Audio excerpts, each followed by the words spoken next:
আসসালামু আলাইকুম ওরহমতুল্লাহি ওবরাকাত। বন্ধুগণ, আমি শাকাওয়াত আল রাওয়াবি বিডি থেকে বলতেছি। আজকে জুমাতুল বিদা অর্থাৎ রমজান মাসের শেষ জুমা। রমজান মাসের শেষ জুমা, এটার আমরা নাম দিছি জুমাতুল বিদা, অর্থাৎ জুমাটা শেষ, আজকে শেষ জুমা। এরকম আমাদের জীবনটাও এক সময় বিদা হইয়া দেব, মানে শেষ মুহূর্ত হইয়া দেব আমাদের। আমি বিশেষ করি সকলকে বলতেছি না, আমি কিছু প্রবাসী ভাইদেরকে বলতেছি। আমি একজন প্রবাসী, সেজন্য আমি প্রবাসী ভাইদেরকে বলতেছি। গত কয়েকদিন আগে একটা ভিডিও দেখলাম যে একজন মাদ্রাসার একজন শিক্ষক একটা জুমার মসজিদে একটা খুতবা দিতেছে। উনি খুতবাতে বলছে যে বাংলাদেশে 15 জন শীর্ষ ধনী আছে 15 জন।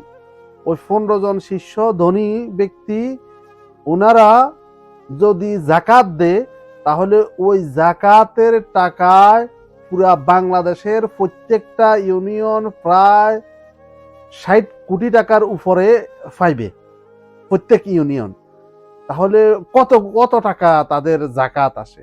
আসলে তারা কিন্তু জাকাত পরিপূর্ণভাবে দেয় না। আমরা ছোটবেলা কিংবা মাদ্রাসাতে আমরা যখন স্কুলে যখন পড়ালেখা করছি, তখন বীজগণিতের একটা অঙ্ক ছিল, একটা সূত্র ছিল যে প্লাসে প্লাসে মাইনাস, মাইনাসে মাইনাসে প্লাস, এরকম একটা সূত্র ছিল, A square B square minus whole square. আমাদের জীবনে ওই অঙ্কের কোনো কাজে আসে না, ওই অঙ্ক আমরা পাইয়ে নাই।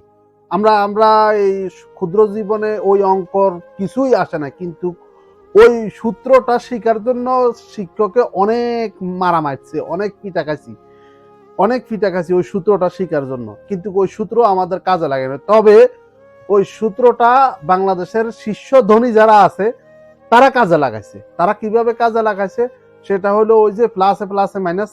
তারা প্লাসে প্লাসে মাইনাস করছে। তারা যদি 100 কোটি টাকার মালিক হয়, তাহলে তারা ঋণ নিছে আরো 200 কোটি টাকা। তো এখন ওই ঋণ দিয়া মাইনাস করে কে তাদেরকে এই এই হাদিস, এই কোরআনের এই বিধান শিখাইছে যে ঋণ থাকলে জাকাত আসবো না, সেটা আমরা জানি না, কিংবা আমি জানি না। আলেম ওলামারা তারা বলতে পারবে, তারা বুঝে, তারা জানে। আমি তো আলেম ওলামা মানুষ না, আমি সাধারণ একজন মানুষ, আপনাদেরকে সেটা বলতেছি। তবে আমার কথা হলো, এই এর সাথে যারা প্রবাসী তাদেরকে আমি বলতেছি, আমার জানা মতে লাখ লাখ প্রবাসী আছে, শুধু 15 জন শীর্ষ ধনী না, লাখ লাখ প্রবাসী আছে যাদের কাছে লক্ষ লক্ষ টাকা আছে, যাদের কাছে অনেকগুলা স্বর্ণ আছে, তাদের স্ত্রীর স্বর্ণ আছে, তাদের কাছে টাকা আছে, অর্থ আছে, কিন্তু তারা পরিপূর্ণভাবে জাকাত আদায় করেন না। আপনাদেরকে বিনীতভাবে অনুরোধ করব, আপনারা আপনাদের টাকার পরিপূর্ণভাবে জাকাত আদায় করুন। কারণ আপনি এই যে একটু আগে বললাম না যে জুমাতুল বিদা, আপনার জীবনটা একসময় বিদায় হয়ে চলে যাব, তখন আপনার এই জাকাতের টাকা ওই এক সময় সাপ হইয়া আপনাকে কামড় দিব। কিন্তু কাল কেয়ামতের ময়দান লাগবে না, এর আগে, আপনার কেয়ামতের আগেই আপনি যখন কবর যাবেন, তখন থেকে আপনার শুরু হয়ে যাবে তার বিচার। কবর থেকে শুরু হবে, কবর থেকেই আপনার শুরু হবে। ওই যে জাকাত যেটা দেন নাই, ওই টাকাটা কিন্তু আপনার না। ওই টাকাটা গরিব মিসকিন অসহায় তাদের। গরিব মিসকিন বলতে আমরা এমনটা বুঝি না কি যে ফকির হাত ফাতি ফাতি মানুষের কাছ থেকে টাকা নেয়, সে গরিব না। আপনার ভাই, আপনার বোন, আপনার আত্মীয় স্বজনের মধ্যে যারা আছে, আপনার ফুফু খালা, যারা আত্মীয় স্বজনের মধ্যে আছে, যারা হয়তো হাত পাতি আপনার কাছ থেকে নিতেছে না, তারা মুখে বলতে পারতেছে না, কিন্তু তাদের চাহিদা আছে, তাদের জন্য প্রয়োজন, কিন্তু তারা মুখে বলতে পারতেছে না। তাদেরকে আপনি সহযোগিতা করুন। অনেক লাখ লাখ প্রবাসী আছেন, হাজার হাজার নয়, লাখ লাখ প্রবাসী মানুষ ভাইয়েরা আছেন যারা অনেক টাকার মালিক, অনেক অর্থের মালিক।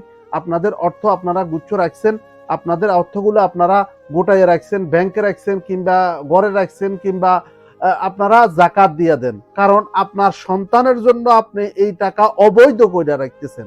এই টাকা আপনার নয়, এই জাকাতের টাকা আপনার নয়। এটা আল্লাহ বলে দিছে। আল্লাহ প্রত্যেকটা জায়গায় বলছে যে আকিমুস সালাহ ওয়া আতুজ যাকাত। জাকাত কি জন্য বলছে? যে সমাজটাকে প্রতিষ্ঠা করার জন্য। এই টাকা আপনার নয়, আপনি জাকাত দেন আল্লাহর ওয়াস্তে।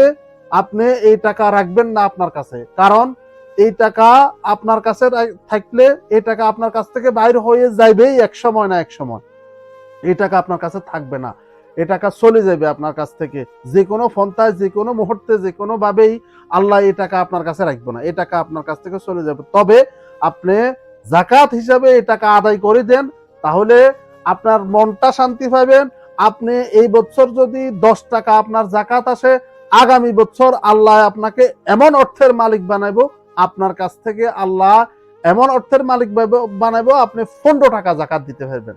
আপনি জাকাত দেওয়ার মন মানসিকতা, জাকাত দেওয়ার ওই ধরনের স্পৃহা নিয়ে আপনি আপনার টাকাটা পরিপূর্ণভাবে হিসাব করে 2.5% হারে আপনি জাকাত বাইর করে আপনি জাকাত দিয়ে দেন। কারণ এই টাকা আপনার নয়, আপনার সন্তানের জন্য আপনি যে রাখতেছেন, জুমাতুল বিদা যেরকম আপনিও সেরকম বিদায় হয়ে যাবেন। এই টাকা তখন আপনার সাথে যাইবে না কবরে, এই টাকা আপনার সন্তান রেখে দিবে। আপনার সন্তান যদি মানুষের মতো মানুষ না হয়, এই টাকায় আপনাকে কামড় দিব। এই টাকা কোনো আপনার নয়। আল্লাহর ওয়াস্তে ওয়াল্লাহি ওয়াল্লাহি আপনার জন্য মুশকিল। দুনিয়াতে আহসান করুন, দুনিয়াতে শেষ করুন মুশকিল, আখিরাত পর্যন্ত নিয়ে যাইবেন না।